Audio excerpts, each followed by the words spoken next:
If you've ever used a drive-thru, you know the drill: order, pay, leave.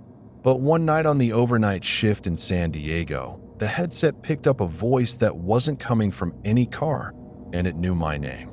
So don't skip this video, because the next time you pull up to a speaker box, make sure it's you doing the talking. You probably don't think about who's on the other end of that crackly intercom when you order your food.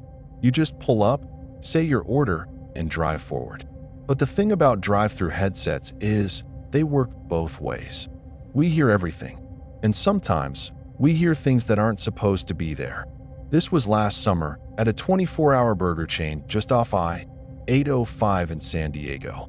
I'd been the overnight manager for about a year. The job wasn't glamorous. $17 an hour, graveyard shifts, and the same playlist looping on the store speakers, but it paid rent. The team was small at night.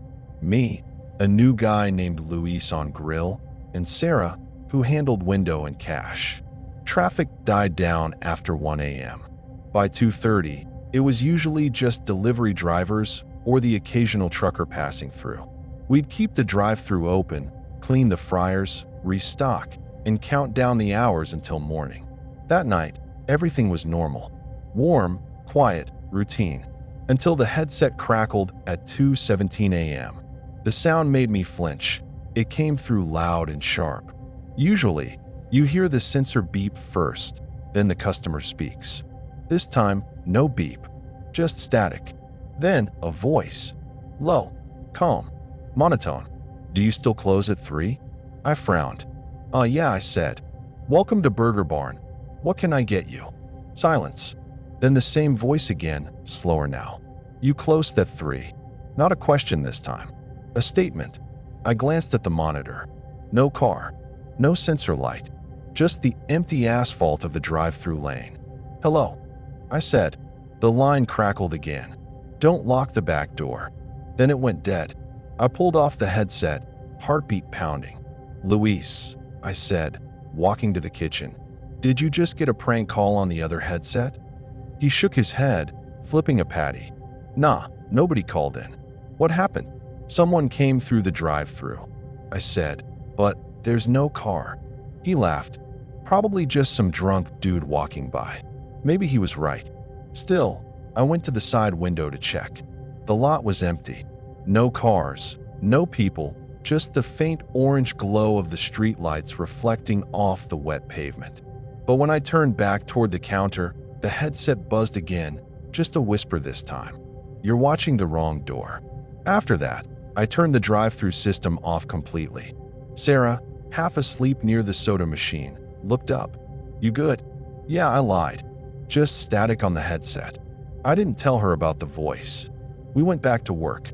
She stocked the sauce packets. Luis mopped the grill area. The quiet settled in again, but it wasn't the same. Every time the wind rattled the back door, I jumped. Every beep from the fryer made my chest tighten. At 2:46, Sarah went out to the trash bin behind the building. A minute later, the headset, the one I'd turned off, crackled again. She shouldn't be out there. I froze. "Sarah?" I called through the headset. She shouldn't be out there. Same voice. Same slow, even tone. I ripped off the headset and sprinted to the back door. "Sarah." She was standing by the dumpster, looking toward the far end of the lot. "Did you just say something?" I asked. She frowned. "No, why?" "Nothing. Just come inside." She hesitated. "I thought I heard someone over there." "Now, Sarah." We both went back in and locked the door. For the next hour, nothing happened. The clock hit 3:15. We shut off the fryers, cleaned the counter, and got ready to close. But when I went to check the drive-thru camera feed, the screen was flickering. Black and white static. Then, for a second, an image flashed through, so quick I almost missed it. A person, standing in the lane. No car, no motion, just a figure in dark clothing, head tilted toward the speaker box. Then the feed went black again. I replayed the footage frame by frame. The figure didn't move, didn't breathe, but when I zoomed in, my stomach dropped. Because the shape wasn't facing the speaker box. It was facing the camera, right toward me. I called Luis and Sarah over. Louise squinted at the screen. Probably a glitch, man. Look, grainy as hell. Sarah, though, just stared. What if someone's messing with us? That thought hit harder than I wanted to admit. I went outside to check the lot again, armed with nothing but my phone flashlight. The air was still. The lot was empty. But the speaker box, the small metal grill where customers ordered, it looked different. Someone had peeled off the sticker that said "Speak Here." In its place was a small strip of paper taped over the microphone. I leaned closer. 3 words were written in pen. "I hear you." I tore it off and went back inside. Luis laughed it off, said it had to be kids from the high school nearby. But Sarah was pale. "You locked the back door, right?" "Yeah." Still, I checked it again. Locked tight. By 3:30, the store was spotless. We shut off the lights except for the kitchen and waited for the morning crew to arrive. Sarah went to the bathroom. Luis sat on his phone in the corner. That's when the drive-thru sensor beeped. I froze. The headset wasn't even powered on. The screen lit up automatically, showing the outside feed. A car. Old. Dented.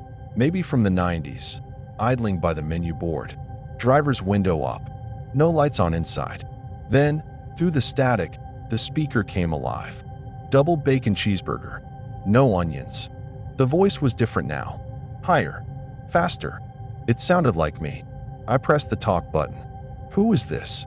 Large fries. Diet Coke. My own voice, clearer this time. I could hear the faint background hum of the fryer through it, like it was playing a recording from inside the store. "Luis," I said quietly. "Check the window." He walked over, looked out, and stiffened. "Dude," he whispered. "There's no one in that car." I looked at the monitor again. The driver's seat was empty, but the engine was running. And on the passenger seat, faintly illuminated by the menu board, was a headset, just like ours. I felt sick. "Get Sarah," I said. Luis nodded and ran toward the restroom. I stared at the monitor, trying to make sense of it. The car idled for another 30 seconds, then slowly rolled forward to the pickup window. I ducked out of sight, heart pounding. The car stopped. The window rolled down halfway, and the drive-thru headset buzzed again. "Orders ready, Evan." That's my name. I hadn't told anyone that night. My name tag was in my locker. I reached for the power switch to kill the system, but the intercom kept hissing. "You forgot the fries." Luis and Sarah came running. "What's happening?" she asked. Before I could answer, the car revved its engine and pulled away, tires screeching as it disappeared down the road. The noise faded. Silence. Then, from the back of the store, a loud bang.